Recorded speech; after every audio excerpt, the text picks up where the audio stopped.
Hello friends, स्वागत है आपका चैनल स्कूल ऑफ इन्वेस्टिंग में।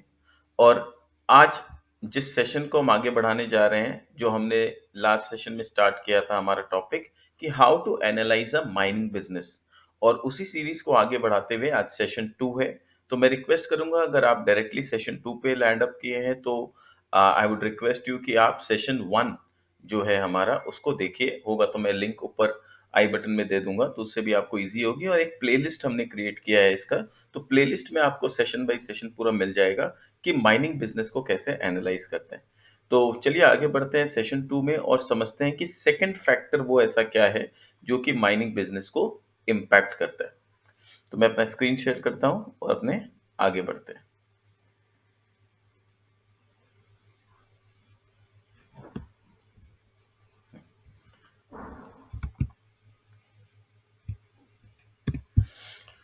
तो topic number 2, that is the second point which is important to understand is कि capital intensive business है with lot of time and resources required for mines development. तो ये जो बिजनेस है पूरा, ये काफी कैपिटल इंटेंसिव नेचर का बिजनेस है, जिसमें काफी टाइम और रिसोर्सेज लगता है माइंस को डेवलप करने में। ऐसा नहीं है कि आज आपने कोई माइन एक्वायर किया और कल से आप माइनिंग एक्टिविटी चालू कर देंगे, ऐसा पॉसिबल नहीं है। आप आज माइन एक्वायर करते हो तो वहां पर आपको पूरा एक इंफ्रास्ट्रक्चर डेवलप करना पड़ता है ताकि आप माइनिंग कर पाओ। आपको लैंड को थोड़ा सा डेवलप करना पड़ता है, आपको मशीनरी एंड इक्विपमेंट्स लाने पड़ते हैं, फिर आपको रेलवे स्लाइडिंग्स भी की जरूरत पड़ता है तो बिछाना पड़ता है। इस तरह से काफी इंफ्रास्ट्रक्चर का रिक्वायरमेंट होता है even before you start mining. तो it takes lot of time and lot of resources before the mines are developed.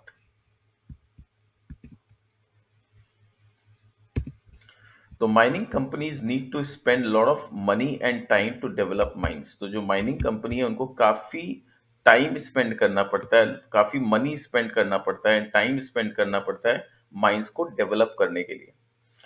To be able to extract ore from the area prove to have minerals, यानी पहले तो एक area आपको identify करना पड़ता है पूरे माइनिंग में कि कहाँ पर मिनरल्स एक्चुअली में है। वहां पर थोड़ा रिसर्च में टाइम जाएगा आपका। उसके बाद आपको काफी टाइम और काफी पैसा लगेगा उस माइंस को, उस एरिया को डेवलप करने के लिए जहां पर एक्चुअली मिनरल है और जहां से मिनरल को आप एक्सट्रैक्ट कर सकते हैं। Many time it may take up to 10 years, just imagine कि 10 years तक लग सकता है for a company to extract ore from mine after identification of the presence of ore। यानी बहुत बार ऐसा देखा गया है कि आपने आइडेंटिफाई कर लिया कि इस एरिया में ओर है, यहाँ पर माइनिंग एक्टिविटी किया जा सकता है। उसके बाद पूरा डेवलप करने में आपको 10 साल तक लग सकता है डेवलप करने में, कि कब जाके आज 10 साल पहले आपने आइडेंटिफाई किया था कि यहाँ पर ओर्स हैं, पर पूरा इंफ्रास्ट्रक्चर डेवलप करना और पूरा सेटअप तैयार करना, ये सब में आपको 10 साल लग गए। उसके बाद आप माइनिंग स्टार्ट कर पाए, तो ऐसा भी सिचुएशन हो सकता है। तो this is very important to understand. Mining companies must make large investments to start ore production. तो जो माइनिंग कंपनीज है, they must make large investment, यानी उनका ऐसा नहीं है कि छोटे से कैपिटल या छोटा सा इन्वेस्टमेंट से आपका काम हो जाएगा। आपका ओर प्रोडक्शन स्टार्ट करने के लिए आपको बहुत पैसे खर्च करने होंगे even before you can start from a mines, as they may undertake large amount of land acquisition, क्योंकि वहां पर लैंड एक्विजिशन बहुत ज्यादा आपको करना पड़ता है, large amount of land acquisition करना पड़ता है। तो it takes a lot of time and also lot of money. Relief and rehabilitation of population. अब वहां पर आसपास अगर कोई गांव है, कोई बस्ती है जहां पर लोग ऑलरेडी रह रहे हैं, तो वहां पर भी आपको पहले उनके रिहैबिलिटेशन के बारे में सोचना पड़ेगा। पहले उनको कन्विंस करना पड़ेगा कि हम यहाँ पर माइनिंग करेंगे, यहाँ पर थोड़ा मोड़ा पॉपुलेशन, सॉरी पॉपुलेशन बोल रहा हूँ, पोल्यूशन क्रिएट हो सकता है, हेल्थ हजार्ड का इश्यूज होता है, तो वहाँ के लोगों को कन्विंस करना पड़ता है कि आप ये एरिया से हम आपको दूसरे जगह रिहैबिलिटेशन दे रहे हैं, आप वहाँ पर जाके रहने लगे। तो आप जानते हो कि लोग किसी भी पर्टिकुलर इंसान के लिए अपना बसा बसाया घर को छोड़ के दूसरे जगह जाके स्टेबल होने में कितना टाइम लगता है, कितना एफर्ट लगता है। तो जनरली लोग रेजिस्ट करते हैं कि नहीं, हम तो नहीं जाएंगे, हम तो यहीं रहेंगे, आपको हम अलाउ नहीं करेंगे माइनिंग करना। तो ये सब बहुत एक कम्बरसम प्रोसेस हो जाता है। तो वहां पर आपको पहले लैंड एक्वायर करना है, रिहैबिलिटेशन के बारे में सोचना है, prepare the area for ore extraction, फिर वो एरिया आपको पूरा प्रिपेयर करना है जहां से आप ओर एक्सट्रैक्ट करोगे। And put in large amount of machinery for ore extraction and transportation, और बहुत सारा मशीनरी आपको पहले से लाना पड़ेगा कि कौन सा मशीनरी इस पर्टिकुलर लैंड में एक्सट्रैक्ट करने के लिए सुटेबल है। मशीनरी को आपको ऑर्डर देना पड़ेगा, बहुत बार कस्टमाइज करके मशीनरी को बनाना पड़ेगा। तो ये काफी चीजें इस तरह से होती हैं। तो आपको पहले से बहुत प्रिपेयर करना पड़ेगा माइनिंग माइनिंग एक्टिविटीज। इसलिए हर कोई माइनिंग में नहीं कर सकता, हर छोटा प्लेयर माइनिंग बिजनेस नहीं कर सकता, क्योंकि इसमें थोड़ा-सा आपको पॉलिटिकल सपोर्ट भी चाहिए होता है, फिर लोगों को कन्विंस करके रिहैबिलिटेशन भी करना है, आपके पास फाइनेंशियल स्ट्रेंथ भी होना चाहिए, आपके पास रिसोर्सेज भी होने चाहिए, गवर्नमेंट अप्रूवल्स आपके पास होने चाहिए। It takes lot of time and effort. Put large amount of machinery for extraction and also transportation, और सिर्फ एक्सट्रैक्शन करने से काम नहीं होगा, आप जो ओर को या मिनरल को एक्सट्रैक्ट कर रहे हो ना, उसको ट्रांसपोर्ट भी आपको करना पड़ेगा, जो भी आपने गोडाउन जैसा बना रखा है या कुछ भी, तो वहां तक आपको उस ओर को एक्सट्रैक्ट करना होगा, एक्सट्रैक्ट करके ट्रांसपोर्ट करना होगा। उसके लिए बहुत बार आपको रेलवे स्लाइडिंग्स और रेलवे जो रेक्स होता है उसका भी जरूरत पड़ेगा, तो वो भी पूरा इंफ्रा आपको खुद ही स्टैब्लिश करना पड़ेगा। तो बेसिकली यहाँ पर क्या है, the capital requirement is very high, result result in entry and exit barrier, जिसकी वजह से एंट्री और एग्जिट बैरियर काफी हो जाता है। However, even after making large investment at the start of mining operations, यानी माइनिंग ऑपरेशंस में आप इन्वेस्टमेंट मतलब इन्वेस्टमेंट करने से पहले जो स्टार्टिंग में आपका इन्वेस्टमेंट लगेगा, after making large investment at the start of mining, the investment requirements do not come down. ऐसा नहीं है कि आप सोचोगे कि ठीक है, शुरू शुरू में आपको थोड़ा ज्यादा इन्वेस्टमेंट करना पड़ रहा है, बट उसके बाद क्या होगा कि इन्वेस्टमेंट कम हो जाएगा। ऐसा नहीं है, आपका रेगुलर बेसिस पे इन्वेस्टमेंट हाई ही रहने वाला है। Once the easily extractable ore is taken out, यानी शुरू शुरू में तो जब आप इन्वेस्टमेंट करके एक्सट्रैक्शन चालू करोगे, तो ऊपर के पोर्शन में जो ओर्स है वो फटाफट ऊपर का पोर्शन निकल जाएगा। Once the easily extractable ore is taken out, then the company must spend more money to extract further ore. फिर जो नीचे के साइड में ओर है, जहां तक आपका हाथ नहीं जा रहा है, मतलब हाथ मिलने का मतलब है जहां पर एक्सट्रैक्ट करना थोड़ा डिफिकल्ट है, वहां पर आपको और भी ज्यादा मनी स्पेंड करना पड़ेगा और हायर क्वालिटी मशीनरी चाहिएगा, तब जाके आप नीचे वाले पोर्शन के ओर को एक्सट्रैक्ट कर पाओगे। एक सिंपल सा example, once ore from the open cast area is extracted. एक सिंपल सा एनालॉजी समझते हैं, सपोज एक छोटा बच्चा है जिसके उंगलियां छोटी छोटी हैं, अब उसे जैम का डिब्बा दिख गया, तो जैम जब तक पूरा डिब्बा भरा हुआ है तब तक उसके लिए जैम को निकाल के खाना बहुत आसान हो जाता है, तो उंगली से फटाफट या छोटे चम्मच से वो जैम निकाल के खा सकता है। बट जैसे जैसे जैम ऊपर का पोर्शन खत्म होने लगता है और नीचे के पोर्शन में आने लगता है, जहां तक उसकी शायद वो छोटी छोटी प्यारी प्यारी उंगलियां नहीं पहुंचती, तब उसको क्या करना पड़ेगा, उसको ज्यादा एफर्ट लगेगा, उसको एक बड़ा चम्मच लेना पड़ेगा या बड़ा अ, कुछ और इक्विपमेंट लेना पड़ेगा जहां से वो जैम जैम को एक्सट्रैक्ट कर पाए और खा पाए। तो जैसे उस बच्चे के लिए उस जैम के बॉटल से ऊपर का जैम निकालना आसान है, बट नीचे वाले पोर्शन में उसको ज्यादा रिसोर्सेज चाहिए होते हैं, एग्जैक्टली सिमिलर मैनर में जो ऊपर का ओपन कास्ट एरिया जो है, वहां से ओर को निकालना कंपैरेटिवली शुरू में इजी होता है। बट उसके बाद जब आप और फर्दर डीप जाते हो और एक्सट्रैक्ट करने का कोशिश करते हो, वहां पर अंडरग्राउंड माइन से चीजों को एक्सट्रैक्ट करके निकालना और भी ज्यादा डिफिकल्ट होता है।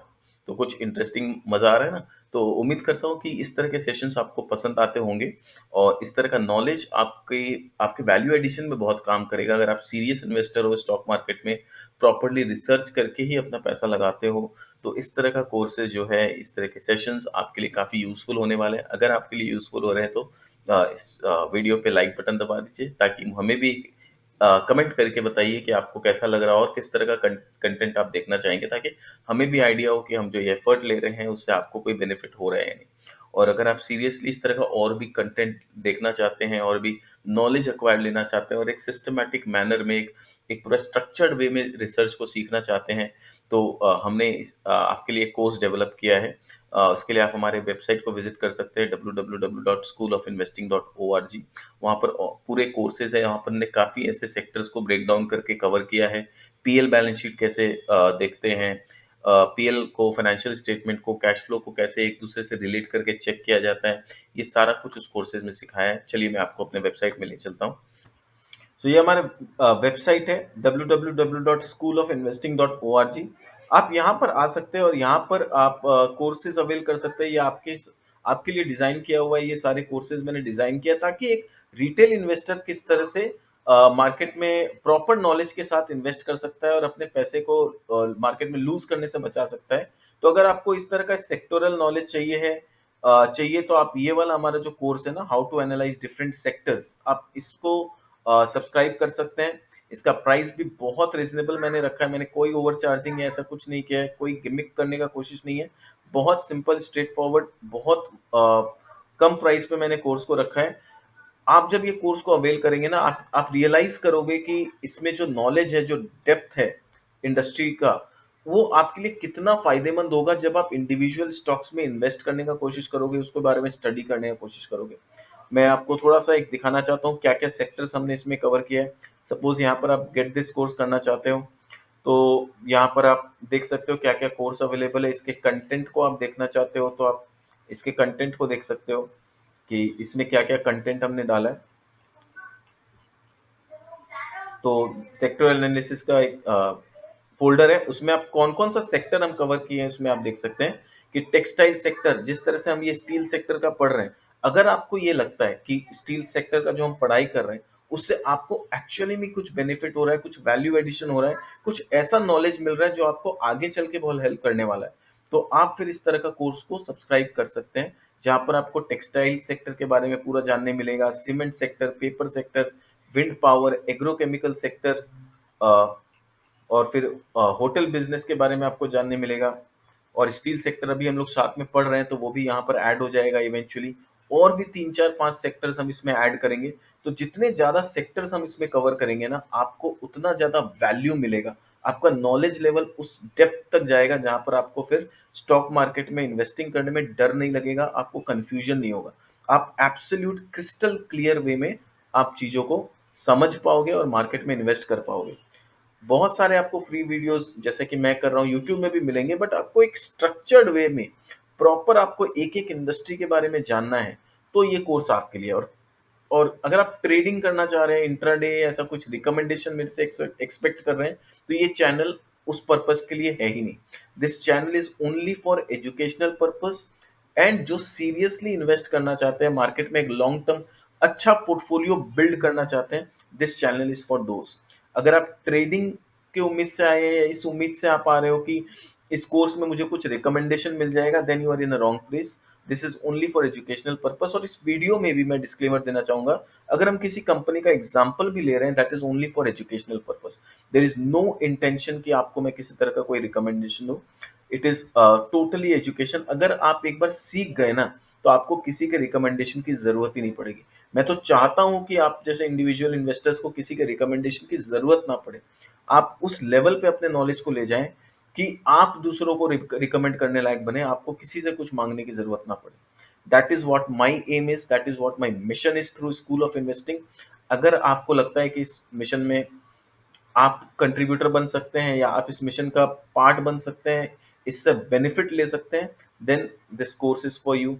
और भी कोर्सेज हैं हमारे पास, जैसे सेक्टर का मैंने बताया। सेक्टर के अलावा जैसे अगर कोई बेसिक है जो एकदम फर्स्ट लेवल पे इंडिविजुअल स्टार्ट करना चाहते हैं, वो ये वाला कोर्स कर सकते हैं, जहां पर PL, balance sheet, cash flow को कैसे स्टडी करते हैं, कंपनी के इन्वेस्टर प्रेजेंटेशन को कैसे स्टडी करते हैं, वहां से डेटा निकाल के कैसे पीएल बैलेंस शीट से एनालाइज किया जाता है, वो अगर आपको समझना है तो आप ये कोर्स ले सकते हैं। And this is our complete course, जो थोड़ा एडवांस्ड लेवल पे रिसर्च को ले जाना चाहते हैं और एक प्रोफेशनल ग्रेड ऑफ रिसर्च करना चाहते हैं, this course is for them.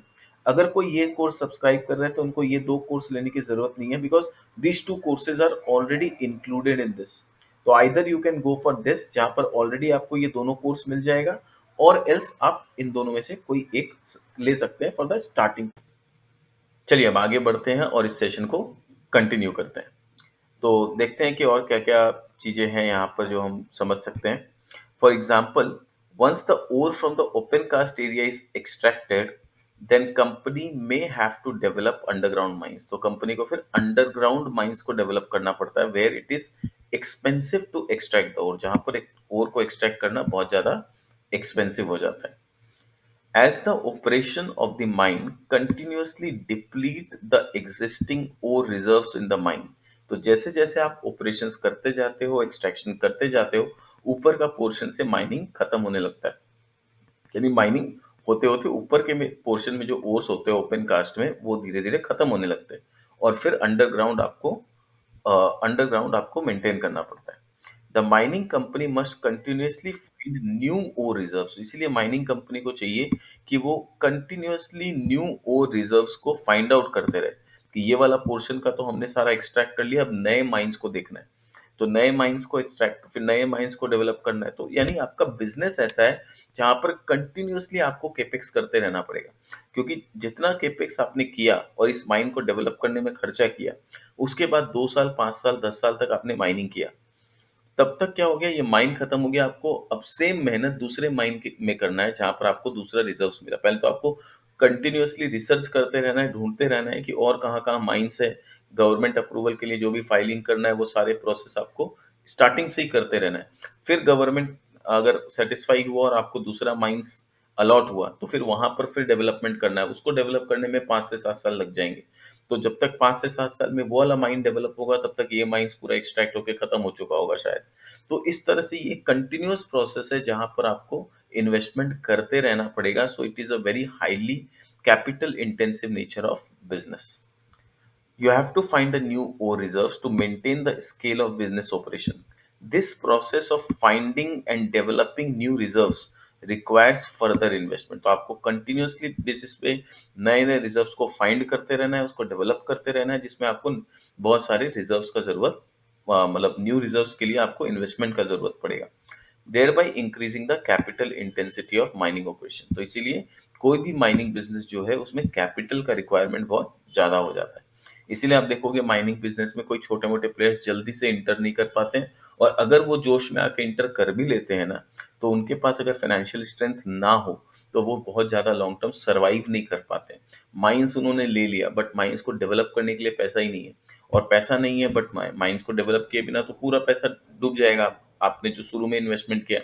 तो उन लोग को फिर बैंक से लोन लेना पड़ता है। अब सोचो कि आपने माइंस को डेवलप करने के लिए बैंक से एक बड़ा लोन ले लिया, बैंक का इंटरेस्ट तो चालू हो गया। अब बैंक का इंटरेस्ट तो आपके पीएल को हिट किए जा रहा है, किए जा रहा है, पर वो माइन को डेवलप करने में आपको 4 साल, 5 साल लग सकता है। उसके बाद वहां से एक्सट्रैक्शन चालू होगा।